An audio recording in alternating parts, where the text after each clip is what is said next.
Bonsoir à tous. Bon là je vais faire une vidéo pour la deuxième distanciation.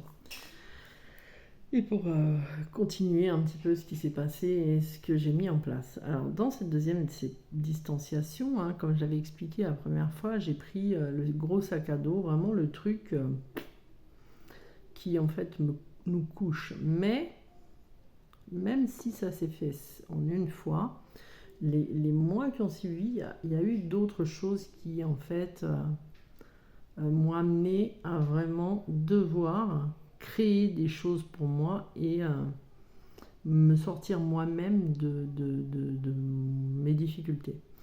Donc en fait, quand j'ai reçu le sac à dos, après que je lui ai demandé de partir, voilà, je me suis retrouvée seule, ici, dans notre maison.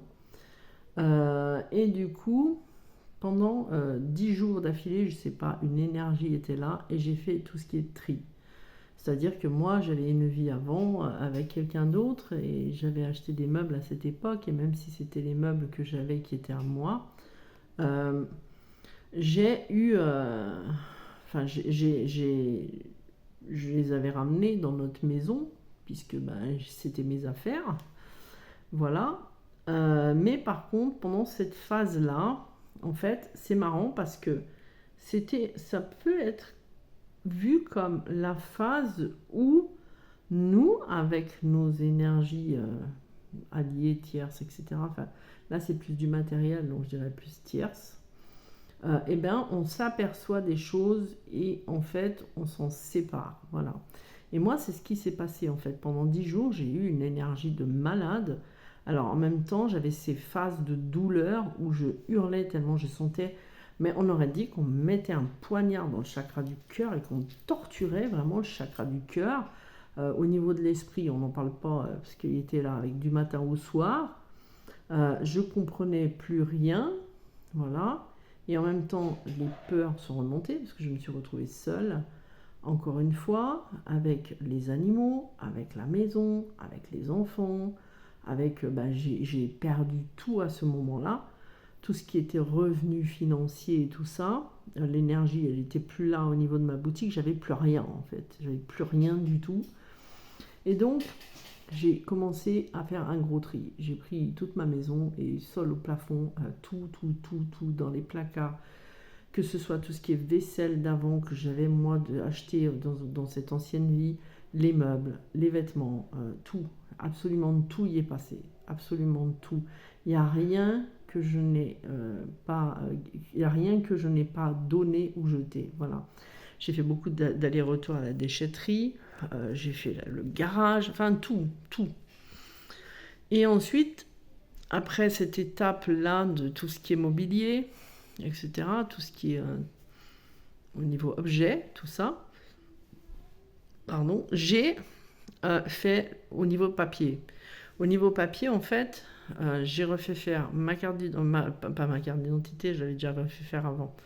Mon permis de conduire, ma carte grise, puisqu'à l'époque j'étais mariée, donc mes papiers étaient de l'époque, voilà. J'ai tout refait faire, carte de sécu, tout, absolument tout. J'ai tout trié, mon ordinateur, j'ai jeté tous les documents, j'ai contacté je sais pas combien d'administrations pour leur dire que voilà, il fallait changer mon nom, que j'étais divorcée, que si, que là. Ah, vraiment, ça a été un grand vide. J'ai fait un grand vide qui a duré quelques temps. Et un jour, 2 mois après, entre deux, il s'est passé plein de choses, mais je ne vais pas tout raconter. Mais 2 mois après, je me suis retrouvée à me dire, mais merde, qu'est-ce que je vais faire maintenant au niveau finance, au niveau tout ça, etc. Parce que nous, à l'époque, on n'était pas pacsés.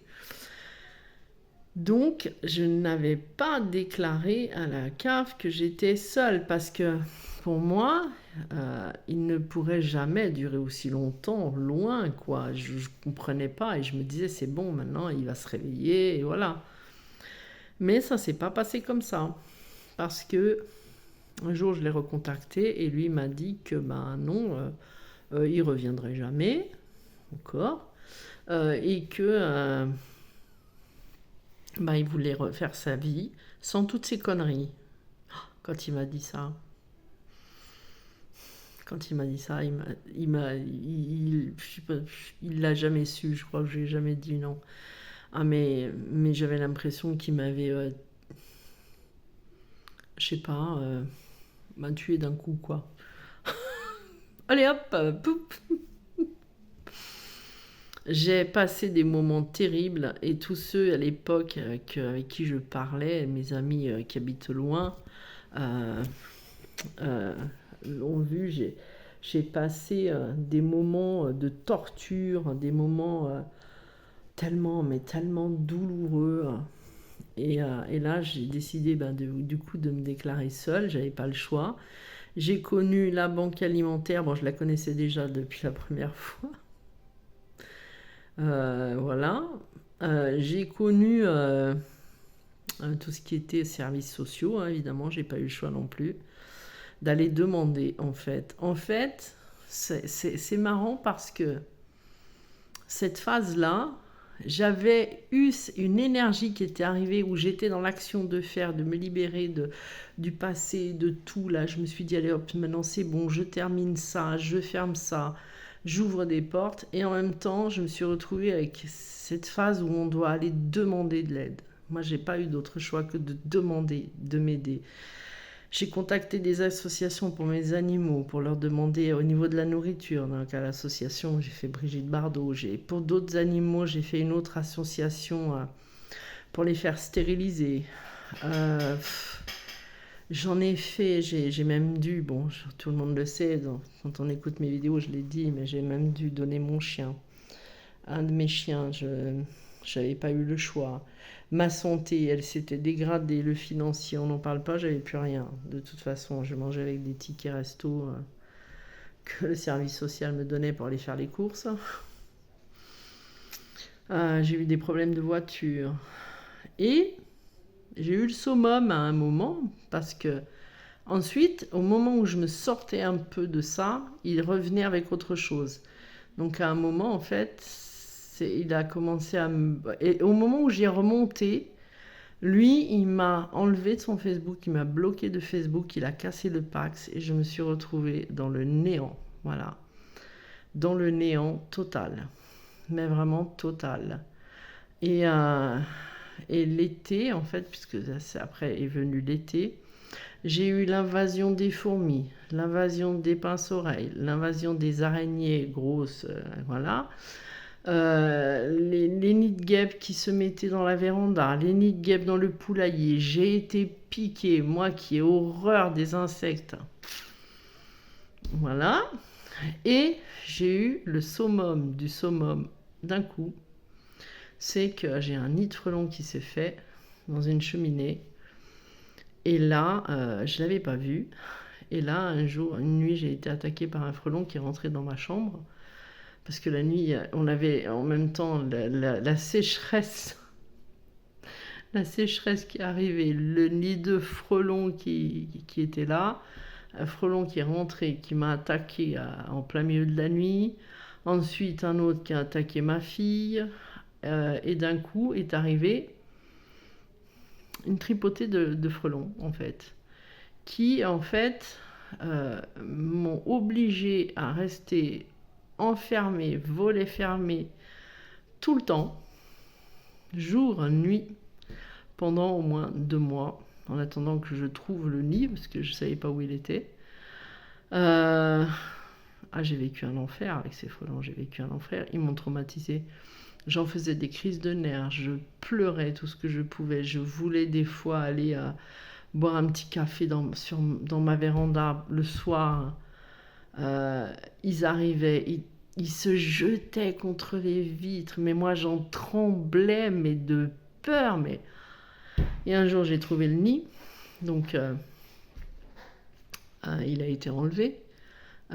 Lui, avec qui je ne parlais plus, j'étais obligée de le contacter parce que les frelons avaient commencé à attaquer un arbre fruitier devant la maison et ils avaient élu domicile dans cet arbre-là, en plus de la cheminée.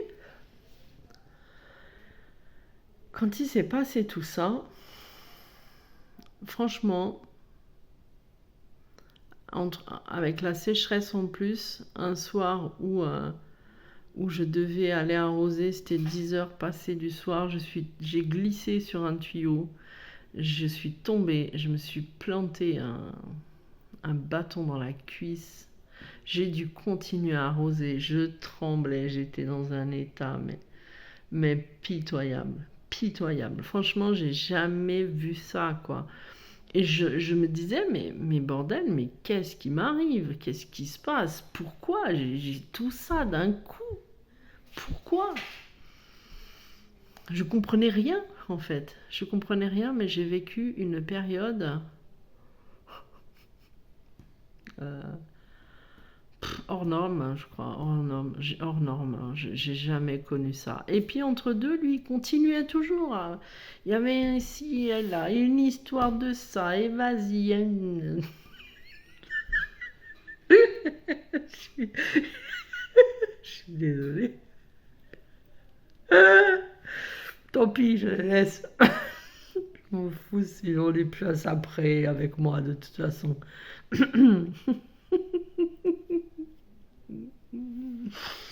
Enfin bref, et du coup j'ai vécu, mais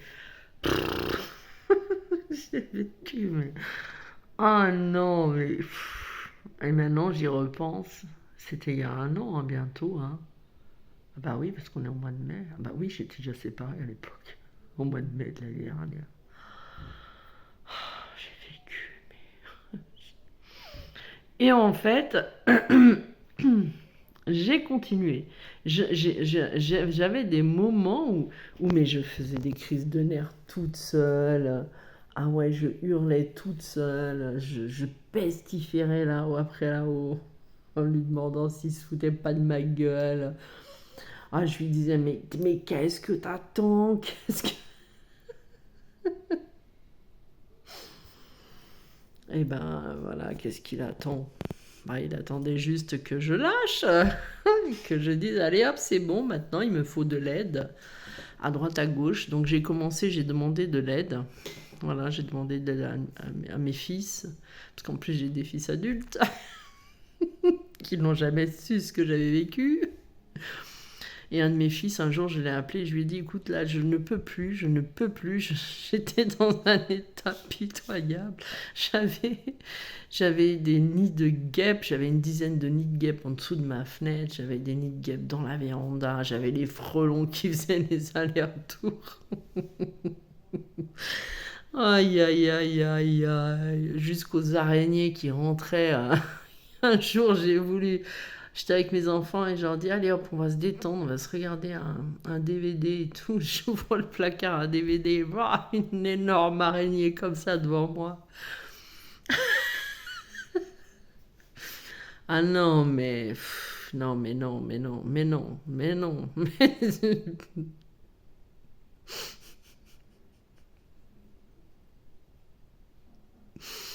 je savais même plus ce qu'il fallait que je fasse. Et je m'étais même dit un jour, je sais, je vais partir en courant de la maison. Je me rappelle, je m'étais dit, je vais partir en courant de la maison et je reviendrai jamais. Aïe, aïe, aïe. Et j'ai commencé. Alors, les mois passaient, hein, je me rappelle, les mois passaient, je me disais, mais comment ça se fait qu'il reste si longtemps loin, quoi? Mais comment ça se fait? C'est pas comme la première fois. La première fois, on se parlait et tout, on s'entendait bien et tout. Enfin, oui, on s'entendait bien quand même. En plus, on bossait ensemble et on bosse toujours ensemble. Et là, je me disais, mais comment ça se fait qu'il revient pas? Comment ça se fait qu'il a pas ce déclic de... Hein, quand même, comment ça se fait, quoi? Et au bout d'un moment, avant l'hiver, j'ai commencé à avoir peur. Parce que je me suis dit, bon, les hivers ici, des fois, c'est -15, -16. Le niveau du chauffage, voilà, fioul. Comment je vais faire? Pas un rond, rien.